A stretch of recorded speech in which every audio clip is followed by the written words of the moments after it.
Assalamualaikum warahmatullahi wabarakatuh. Pada kesempatan kali ini kami dari kelompok 1 yang beranggotakan Prima Danti, Wildatu Soliha, Siti Kurnia, Stevie Wong, dan Muhammad Dendi akan mempresentasikan materi memahami kewirausahaan dan kepemilikan bisnis. Assalamualaikum warahmatullahi wabarakatuh. Perkenalkan, nama saya Prima Danti. Pada kesempatan kali ini, saya bersama teman sekelompok saya akan mempresentasikan materi kita, yaitu kewirausahaan dan kepemilikan. Yang pertama adalah pengertian bisnis kecil atau Small Business Administration, Badan Federal Amerika Serikat yang membantu bisnis kecil yang mempunyai karyawan sebanyak 1.500 orang dengan total penjualan tahunannya yaitu sebanyak 13 juta US dollar. Yang kedua yaitu Undang-Undang Nomor 20 Tahun 2008, Kemenkop Nomor 2 Tahun 2019, Perizinan UMKM. Yang pertama, kriteria usaha mikro memiliki kekayaan bersih paling banyak yaitu 50 juta. Belum termasuk tanah dan bangunan. Yang kedua, ada kriteria usaha kecil memiliki kekayaan bersih sebanyak 50 juta sampai 500 juta, tidak termasuk tanah dan bangunan, memiliki hasil penjualan tahunan yaitu sebanyak 300 juta sampai dengan 2,5 M. Yang ketiga, menurut BPS atau Badan Pusat Statistik, usaha kecil memiliki tenaga kerja 5-19 orang, sedangkan usaha menengah memiliki tenaga kerja 20-99 orang. Keempat, yaitu Departemen Perdagangan Amerika Serikat menganggap bahwa usaha kecil adalah usaha yang karyawannya kurang dari 500 orang. Pentingnya bisnis kecil. Bisnis kecil penting. Kenapa ya? Ternyata dengan bisnis kecil terciptanya lapangan kerja, teman-teman. Hampir semua negara yang mempunyai bisnis kecil itu membutuhkan tenaga kerja yang cukup banyak loh. Terus juga adanya inovasi baik dalam produksi dan barang atau jasa. Nah, selain terciptanya lapangan kerja dan baiknya inovasi, ternyata usaha kecil juga penting loh teman-teman untuk perusahaan besar, yaitu sebagai pemasok bahan baku untuk perusahaan besar. Yang terakhir di sini ada bisnis kecil berdasarkan industri. Yang pertama ada jasa, seperti jasa pengantar, ada konstruksi, seperti toko penyedia bahan bangunan, pengembang perusahaan skala kecil, ada juga grosir, toko grosir di pasar, ada juga transportasi, contohnya angkutan umum atau ojek, ada juga fabrikasi, contohnya UMKM, olahan makanan, ada juga keuangan, contohnya BMT. Sekian dari saya, kurang lebihnya mohon maaf. Wassalamualaikum warahmatullahi wabarakatuh. Terima kasih. Pengertian kewirausahaan. Kewirausahaan memiliki arti penting dalam membuka peluang usaha. Dengan kewirausahaan, seseorang bisa lebih mandiri secara ekonomi. Pengertian kewirausahaan akan memberi gambaran tentang bagaimana konsep dari menciptakan lapangan pekerjaan sendiri. Dalam Kamus Besar Bahasa Indonesia, dijelaskan bahwa kewirausahaan berasal dari gabungan kata wira dan kata usaha. Wira yang berarti adalah pejuang, dan usaha yang berarti bekerja, berbuat amal, dan berbuat sesuatu. Pengertian kewirausahaan menurut para ahli. Arti kewirausahaan menurut Zimmer. Kewirausahaan menurut Zimmer yaitu suatu proses atau kegiatan yang membutuhkan kreativitas dan inovasi untuk menemukan peluang dalam kehidupan bisnis. Pengertian kewirausahaan menurut Peter Drucker. Menurut Peter Drucker, kewirausahaan yaitu sebuah kemampuan untuk menciptakan suatu hal yang baru dan memiliki ciri khas tersendiri, sehingga menghasilkan sesuatu yang berbeda dari lainnya. Ciri-ciri orang berjiwa kewirausahaan. 1. Memiliki keberanian dan daya kreativitas yang tinggi. Kedua, memiliki kemampuan keras dan semangat yang tinggi.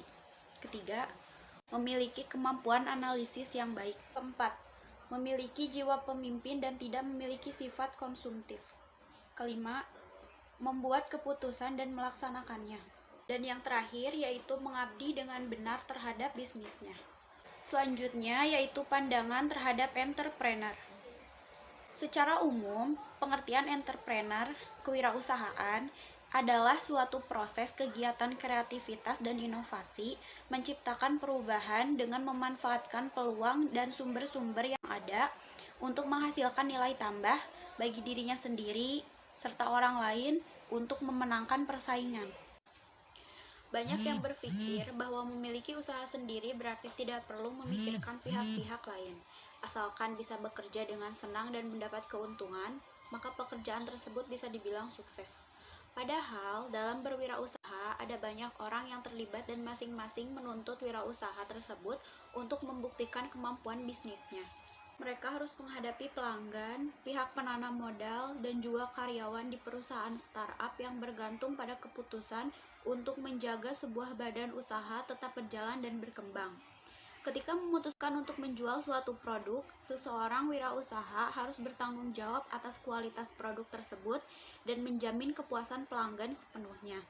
Mereka juga harus bertanggung jawab atas laporan keuangan perusahaan dan bank dan mengurus pajak dengan jelas.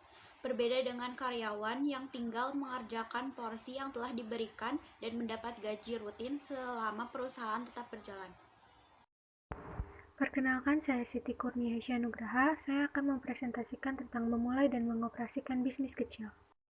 Selanjutnya, ada memulai dan mengoperasikan bisnis kecil. Yang pertama, ada rencana bisnis. Titik awal hampir setiap bisnis baru adalah rencana bisnis, di mana wirausahawan mengatur strategi perusahaan dan menunjukkan cara strategi perusahaan itu diimplementasikan. Biasanya bentuk pengimplementasikannya dapat berupa dokumen yang nantinya digunakan untuk meyakinkan investor. Yang kedua, ada menetapkan tujuan dan sasaran. Secara khusus, rencana bisnis harus menjawab 3 pertanyaan. Yang pertama, apa tujuan dan sasaran dari seorang wirausahawan? Yang kedua, apa strategi yang digunakan untuk mendapatkannya? Yang ketiga, bagaimana cara mengimplementasikan strategi-strategi tersebut? Rencana bisnis juga harus menunjukkan kecocokan antara kemampuan dan pengalaman yang dimiliki oleh seorang wirausahawan. Yang ketiga, ada peramalan penjualan. Wirausahawan tidak dapat meramalkan pendapatan penjualan tanpa terlebih dahulu melakukan riset pasar. Wirausahawan harus menunjukkan pemahaman tentang pasar terkini, kekuatan dan kelemahan perusahaan-perusahaan yang ada, serta sarana yang akan digunakan perusahaan untuk bersaing. Yang keempat, ada perencanaan keuangan. Rencana keuangan merujuk pada rencana wirausahawan untuk mengubah sebuah aktivitas lain menjadi uang. Rencana keuangan umumnya mencakup anggaran tunai, laporan pendapatan, neraca, dan break-even point. Yang kelima, ada memulai bisnis kecil. Memulai bisnis kecil ini kita disediakan dengan 2 opsi, yaitu membeli yang sudah ada atau memulai dari awal. Jika kita membeli yang sudah ada, bisnis yang sudah ada telah membuktikan kemampuannya menarik pelanggan dan menghasilkan laba. Bisnis itu juga sudah menjalin hubungan dengan berbagai pihak yang meminjamkan uang, para pemasok, dan pihak berkepentingan lainnya. Selain itu, track record yang sudah ada akan memberikan gambaran mengenai hal-hal yang dapat diharapkan secara lebih jelas oleh calon pembeli. Nah, sedangkan kalau memulai bisnis dari awal itu tingkat resikonya lebih tinggi. Tapi bisnis baru tidak menanggung pengaruh buruk dari kesalahan yang pernah dibuat oleh pemilik sebelumnya. Pemilik baru juga bebas memilih pihak yang meminjamkan uang, peralatan, inventory, lokasi, para pemasok, serta pekerja. Namun, memulai bisnis dari awal beresiko lebih besar daripada membeli bisnis yang sudah ada. Yang terakhir ada membiayai bisnis kecil atau pendanaan. Pendanaan ini menjadi unsur yang sangat penting karena bisnis tidak akan berjalan tanpa adanya pendanaan. Pendanaan ini biasanya bisa bersumber dari milik pribadi, meminjam kepada teman, meminjam kepada keluarga, atau kita bisa meminjamnya kepada lembaga pemerintah ataupun bank. Ini ada alasan memulai bisnis. Alasan memulai bisnis ini ada alasan finansial dan alasan non-finansial. Kalau alasan finansial, yang pertama ini ada kehilangan pekerjaan, yang kedua ada mendapatkan pendapatan yang lebih besar untuk memenuhi kebutuhan hidup, yang ketiga ada pendapatan sampingan. Sedangkan kalau untuk yang non-finansial, yang pertama adalah melakukan kegiatan yang disukai, yang kedua lebih fleksibel, yang ketiga menjadi pihak yang mengambil keputusan, dan yang terakhir adalah mempunyai waktu yang lebih banyak dengan keluarga. Selanjutnya ada elemen perencanaan bisnis. Yang pertama ini ada deskripsi bisnis. Di sini kita akan menentukan bidang usaha, potensi produk, dan pengembangannya. Yang kedua ada strategi pemasaran. Kita bisa menggunakan metode marketing mix pada bagian ini. Terus yang ketiga ada analisa pesaing. Kita harus menganalisa apa kelemahan dan kelebihan pesaing kita di dalam satu pasar yang sama. Terus yang keempat itu ada desain pengembangan. Di sini kita akan menentukan tahap perencanaan produk, grafik pengembangan dalam konteks produksi dan penjualan. Terus yang kelima ada rencana operasional dan manajemen. Pada bagian ini kita menentukan tugas dan tanggung jawab tim manajemen bagaimana prosedur penugasan antar divisi dalam perusahaan. Terus yang terakhir ada finansial. Pada bagian finansial ini kita harus mengetahui dan merencanakan sumber pembiayaan pekerjaan awal. Terus kita juga harus mempersiapkan untuk membuat laporan laba rugi, laporan posisi keuangan, dan laporan arus kas. Terus kita juga bisa membuat break even point untuk mengetahui titik impas kita. Perkenalkan, nama saya Muhammad Dendi. Di sini saya akan menjelaskan sedikit mengenai sumber pendanaan bisnis kecil dan juga franchise. Sumber pendanaan bisnis kecil yang saya ketahui terbagi menjadi 5. Pertama, ada tabungan pribadi, adalah di mana kita menggunakan uang kita sendiri sebagai modal usaha. Yang kedua, ada keluarga atau teman. Modal dari keluarga atau teman ini bisa berupa pinjaman dan juga bisa berupa pemberian dari mereka. Yang ketiga, ada pinjaman dari bank, di mana kita meminjam uang ke bank. Yang keempat, itu ada investor, adalah orang yang menyumbangkan dana atau menginvestkan dana kepada perusahaan yang kita jalani. Yang kelima, itu ada program pemerintah. Pemerintah sendiri telah mengeluarkan bantuan berupa uang yang disebut BPUM, bantuan pemerintah untuk usaha mikro sebesar 12 juta rupiah. Untuk mendapatkannya atau untuk mengakses uang tersebut, dapat kita lihat di situs koperasi dan juga situs UMKM. Untuk selanjutnya yaitu kita masuk ke franchise. Franchise adalah hubungan bisnis antara pemilik merek dan mitra usahanya, atau dapat diartikan sebagai metode membuka bisnis dengan nama, merek dagang, dan produk yang sudah ada. Biasanya ini dilakukan oleh perusahaan-perusahaan yang sudah terkenal. Salah satu contohnya yaitu adalah McDonald dan juga Eleven. Selanjutnya ada keuntungan dan kerugian. Nah, di sini ada franchise dan franchisor. Apa sih perbedaannya? Franchisor adalah orang yang menyediakan sistem bisnis, dan franchise adalah orang yang membeli sistem tersebut. Sebagai imbalan dari franchise yang mendapat merek dagang, dukungan dagang, dan hak dari sistem franchisor, maka franchise akan memberikan royalti sepersekian persen kepada franchisor. Biasanya yang saya ketahui, persenan ini sekitar 2-10%. Untuk keuntungan bagi franchise ini, ada kepemilikan bisnis, ada akses ke keterampilan manajemen, yang ketiga ada kegagalannya rendah. Terus untuk franchisor sendiri, pertumbuhannya menjadi lebih cepat karena menggunakan dana dari pihak lain. Yang selanjutnya ada kerugian bagi franchise. Kerugian bagi franchise yang pertama ada biaya startup yang tinggi. Yang kedua ada beberapa persen untuk penjualan diberikan untuk franchisor. Seperti yang saya jelaskan tadi, berkisar 2-10%. Untuk franchisor, kerugiannya bila mendapat partner yang tidak transparan maka menyebabkan kerugian. Di sana, royaltinya akan dipotong atau dikorupsi oleh mereka. Yang kedua, tidak bisa mengakhiri ikatan begitu saja. Sekian dari saya, terima kasih.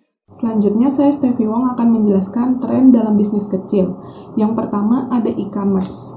Seperti yang kita ketahui bahwa sekarang merupakan zaman serba internet, karena internet sangat berpengaruh terhadap kehidupan seseorang. Dalam lingkup bisnis, internet berguna untuk mempermudah wirausahawan atau setiap orang dalam memulai dan mengembangkan bisnisnya. Internet sendiri telah memberikan cara baru untuk seseorang memulai bisnisnya, salah satunya dengan menggunakan e-commerce. E-commerce sendiri merupakan model bisnis yang memungkinkan perusahaan atau wirausahawan dapat melakukan transaksi jual beli dengan konsumen atau dengan customer-nya melalui internet. E-commerce juga menjadi wadah bagi seseorang dalam memulai dan mengembangkan bisnisnya melalui media internet. Beberapa contoh e-commerce yang laris atau marak digunakan di Indonesia, contohnya ada Shopee, Tokopedia, Lazada, dan Bukalapak. Seperti yang telah dikatakan sebelumnya bahwa internet memberikan cara baru dalam memulai bisnis. Salah satu yang sangat signifikan yang dapat kita lihat adalah bahwa sekarang para pemulai bisnis ataupun para wirausahawan tidak perlu mengkhawatirkan tentang tempat dalam melakukan bisnis karena mereka dapat melakukan bisnis di rumah masing-masing dan dapat menggunakan media internet dan e-commerce dalam melakukan proses bisnis dan pengembangan bisnis karena e-commerce dinilai efisien dan efektif dalam mengembangkan bisnis. Lalu yang kedua ada peralihan dari bisnis besar. Jika kita perhatikan bahwa sekarang bisnis kecil banyak dirintis oleh orang yang sebelumnya telah bekerja di perusahaan besar. Umumnya mereka memulai bisnis kecil karena telah keluar dari perusahaan besar tersebut, dikarenakan satu dan lain alasan. Di antaranya adalah karena biasanya mereka terkena PHK ataupun mereka resign karena merasa lelah bekerja di bawah ikatan perusahaan. Kemudian dari situ mereka menggunakan pengalaman serta pengetahuan yang telah mereka dapatkan sebelumnya untuk memulai bisnis kecil dengan motivasi bahwa bekerja untuk diri sendiri akan lebih baik. Sebagai contohnya ada CEO dari Cisco System yaitu Camber. Beliau merupakan wirausahawan terbaik. Dan sebelum beliau menjadi wirausahawan, beliau itu sempat bekerja di perusahaan besar juga. Akhirnya, beliau memutuskan untuk keluar dan menggunakan pengalaman serta pengetahuannya untuk memulai bisnis sendiri. Sehingga akhirnya sekarang Cisco System menjadi perusahaan teknologi terpenting di dunia. Yang ketiga ada peluang bagi kaum minoritas dan wanita. Sekarang ini bisnis kecil yang dirintis oleh kaum minoritas dan kaum wanita mengalami perkembangan. Hal tersebut dikarenakan sekarang tidak ada lagi pembatasan dalam berekspresi dan mengembangkan potensi. Setiap golongan atau setiap orang memiliki peluang yang sama untuk mengembangkan potensi yang mereka miliki. Oleh karena itu, sekarang banyak bisnis yang dimiliki oleh kaum minoritas seperti contohnya kaum masyarakat berkulit gelap dan juga kaum wanita. Bahkan omset yang dihasilkan dari bisnis yang mereka jalankan mencapai triliunan US dollar selama periode 1 tahun. Bahkan sekarang kaum wanita yang memiliki bisnis mampu untuk mempekerjakan ratusan pegawai di bisnisnya. Alasan yang membuat sekarang kaum wanita banyak merintis bisnis adalah yang pertama karena sekarang kaum wanita memiliki pengetahuan yang jauh lebih berkembang. Selain itu, pada dasarnya juga kaum wanita itu senang menjadi bos atas dirinya sendiri, serta senang dalam menentukan arah tujuannya sendiri, serta senang mengambil keputusan atas kehendaknya sendiri, dan senang untuk bisa bekerja dengan waktu yang fleksibel atas keinginannya sendiri. Oleh karena itu, sekarang bisnis yang dirintis oleh wanita menjadi salah satu tren dalam bisnis kecil. Yang keempat ada peluang global. Sekarang ini para wirausahawan sudah mulai banyak melihat peluang-peluang di pasar luar negeri. Oleh karena itu, mereka sekarang mulai melakukan analisa tentang permintaan pasar luar negeri. Selain itu, sekarang karena adanya pemasaran secara global dan adanya internet, membuat para wirausahawan dapat ikut serta dalam memasarkan produknya secara global dengan melalui media internet supaya dapat dikenal oleh mancanegara. Itu peluang global dapat tercipta karena adanya kemajuan teknologi, kemudahan dalam ekspor impor, dan kemudahan dalam melakukan transaksi antar negara. Lalu yang terakhir ada tingkat keberhasilan yang lebih baik.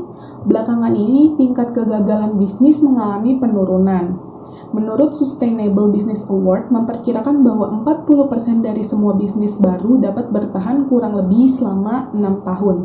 Hal tersebut terjadi karena sekarang banyak sekali media yang dapat digunakan oleh setiap orang untuk melakukan bisnis, seperti contohnya media sosial, seperti Facebook, Instagram, dan juga TikTok yang dapat digunakan sebagai wadah dalam melakukan bisnis, terutama dalam bidang promosi. Selain itu, para perintis bisnis juga dapat menggunakan e-commerce untuk memulai bisnisnya karena dengan memulai dengan menggunakan e-commerce memiliki resiko kegagalan yang lebih kecil. Oleh karena tingkat kegagalan yang semakin menurun, akhirnya membuat banyak orang tertarik untuk merintis bisnisnya sendiri. Selanjutnya ada keberhasilan dan kegagalan dalam bisnis. Yang pertama ada kerja keras, dorongan, dan dedikasi. Para pemilik bisnis kecil harus memiliki komitmen yang kuat untuk mencapai sebuah keberhasilan, dan keberhasilan itu dapat dicapai dengan bekerja keras. Bekerja keras untuk mencapai apa yang diharapkan dan memiliki dorongan yang kuat untuk mencapai keberhasilan yang diharapkan dan mampu untuk mendedikasikan waktunya, tenaganya, dan pikirannya untuk merintis bisnisnya supaya bisa sukses dan mencapai tujuan yang diharapkan. Selanjutnya ada keberuntungan. Dalam bisnis, tidak bisa dipungkiri bahwa salah satu faktor penyebab keberhasilan adalah keberuntungan. Namun keberuntungan tidak serta-merta datang jika tidak disertai dengan kerja keras. Kita harus bekerja keras supaya nanti keberuntungan akan datang kepada diri kita. dan kita sendiri pun tidak bisa memprediksi kapan dan apakah mungkin keberuntungan itu datang kepada diri kita. Oleh sebab itu, makanya kita harus tetap bekerja keras supaya nantinya usaha yang kita rintis dapat mencapai keberhasilan. Lalu yang ketiga ada permintaan pasar atas produk atau jasa yang disediakan. Sebagai pemilik bisnis, kita harus cermat dalam menganalisa permintaan pasar supaya nantinya produk atau jasa yang kita hasilkan itu bisa sesuai dengan kebutuhan pasar dan dapat diterima oleh pasar secara luas. Jangan sampai produk atau jasa yang kita hasilkan justru nanti bertolak belakang dengan kebutuhan pasar, karena jika begitu maka bisnis yang kita rintis bisa mengalami kegagalan, melainkan kita harus menyesuaikan dengan permintaan pasar supaya nantinya produk atau jasa yang kita kembangkan dapat kita jalankan secara berkelanjutan dan menghantarkan bisnis kita kepada keberhasilan. Terakhir ada kompetensi manajerial. Kompetensi manajerial dapat kita dapatkan dari pelatihan dan juga pengalaman. Dan kompetensi manajerial terdiri dari yang pertama ada pengetahuan. Pengetahuan itu dimaksudkan bahwa kita dalam memulai bisnis harus memiliki pengetahuan secara menyeluruh tentang bisnis yang sedang kita jalankan dan bagaimana cara mengelolanya supaya bisnis yang kita jalankan dapat terus kita jalankan secara berkelanjutan dan dapat memperoleh keberhasilan. Lalu yang kedua ada keterampilan. Keterampilan ini dimaksud bahwa sebaiknya kita menjalankan bisnis sesuai dengan keterampilan yang kita miliki, supaya nantinya keterampilan yang kita miliki dapat kita kembangkan dalam bisnis tersebut. Lalu yang terakhir ada sikap yang dikembangkan untuk mengelola bisnis. Salah satu sikap yang dapat kita kembangkan dalam mengelola bisnis itu ada kerja keras, dorongan, dan juga dedikasi seperti yang sudah disebutkan di awal sebelumnya. 3 hal tersebut dapat membawa bisnis kita terhadap keberhasilan. Selain itu, sikap cekatan dan pantang menyerah pun dapat membawa bisnis kita kepada keberhasilan. Dengan adanya kompetensi manajerial tersebut, maka bisnis yang kita jalankan akan mencapai keberhasilan. Selanjutnya ada kegagalan dalam bisnis. Yang pertama, pengelola yang tidak kompeten dan tidak berpengalaman. Seringkali para calon wirausahawan itu berpikir bahwa dengan mengandalkan kerja keras saja kita dapat memperoleh keberhasilan, atau dengan mengandalkan logika saja kita dapat memperoleh keberhasilan. Padahal jika kita hanya mengandalkan salah satunya, maka kita tidak dapat atau sangat sulit untuk memperoleh keberhasilan. Oleh karena itu, maka kita harus menyeimbangkan antara logika dan juga kerja keras supaya nantinya kita dapat lebih mudah dalam memperoleh keberhasilan. Namun, apabila pengelola bisnis tidak kompeten dan tidak memiliki pengalaman, maka dapat memungkinkan sebuah bisnis mengalami kegagalan. Karena hal tersebut disebabkan oleh pengelola yang tidak memahami dengan betul konsep dasar manajemen seperti perencanaan, pengorganisasian, dan juga pengendalian. Serta pengelola itu tidak bisa mengambil keputusan yang tepat untuk bisnisnya sehingga akhirnya bisnis mengalami kegagalan. Lalu yang kedua, kurang memberi perhatian. Seringkali orang memulai bisnis untuk mengisi waktu luangnya, padahal hal tersebut tidak tepat karena justru dapat membuat bisnis mengalami kegagalan. Sebagai perintis usaha baru atau bisnis baru, kita seharusnya mendedikasikan waktu kita sebanyak-banyaknya untuk memberi perhatian kepada bisnis yang sedang kita kelola. Dan kita harus terus mengontrol supaya nantinya bisnis kita dapat berjalan sesuai dengan tujuan yang kita harapkan. Lalu alasan yang ketiga adalah tidak baik dalam mengelola keuangan. Salah satu penyebab bisnis mengalami kegagalan adalah tidak baiknya dalam mengelola keuangan. Dalam artian pemilik biasanya tidak pandai atau tidak memahami bagaimana cara dalam melakukan perencanaan pengeluaran, penganggaran, dan juga bagaimana melakukan penyimpanan pendapatan dan melakukan targeting terhadap pendapatan yang harus diperoleh. Dengan begitu, maka keuangan menjadi tidak terkendali dan akhirnya bisnis mengalami kegagalan. Alasan yang keempat adalah kurangnya modal dan ekonomi yang buruk. Dalam merintis bisnis, kita memerlukan waktu yang cukup lama untuk memperoleh laba. Namun pada kenyataannya kita tetap memerlukan modal untuk tetap mengoperasikan bisnis kita tersebut. Modal yang kita butuhkan itu digunakan atau ditujukan untuk membayar gaji karyawan dan menutupi pengeluaran-pengeluaran lainnya. Namun jika kita tidak memiliki modal yang cukup, maka kemungkinan besar usaha yang kita miliki atau bisnis yang sedang kita rintis itu dapat mengalami kegagalan. Alasan selanjutnya adalah tidak dilakukan pencatatan keuangan. Jika pemilik bisnis tidak melakukan pencatatan keuangan, maka arus masuk dan arus keluar keuangan menjadi tidak terkendali. Dengan begitu, maka pemilik bisnis akan kesulitan untuk memprediksi pendapatan yang harus diterima supaya nantinya memperoleh laba. Jika tidak dilakukan pencatatan keuangan, maka biasanya pengeluaran yang kita keluarkan menjadi tidak terkontrol dan akhirnya nanti malah menyebabkan kerugian dalam bisnis kita. Selanjutnya adalah masalah pemasaran. Umumnya masalah pemasaran terjadi karena tidak tepatnya dalam memilih strategi pemasaran, serta tidak update atau terlambat dalam mengikuti perkembangan dunia digital. Padahal sekarang pemasaran banyak dilakukan di media digital, jadi jika kita tidak update atau terlambat update, maka kita akan kalah saing.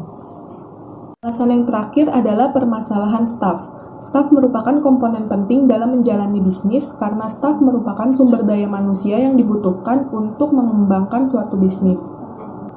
Namun, jika staf yang kita pekerjakan tidak kompeten, justru dapat menghantarkan bisnis kita kepada kegagalan. Serta hubungan yang tidak baik antara pemilik dengan staf dapat memicu kegagalan pula karena keharmonisan antara hubungan pemilik dengan staf sangat dibutuhkan supaya nantinya dalam satu organisasi dapat saling bersinergi dan dapat mencapai keberhasilan. Sekiranya cukup sekian materi yang akan kami sampaikan. Mohon maaf apabila ada kesalahan. Terima kasih. Wassalamualaikum warahmatullahi wabarakatuh.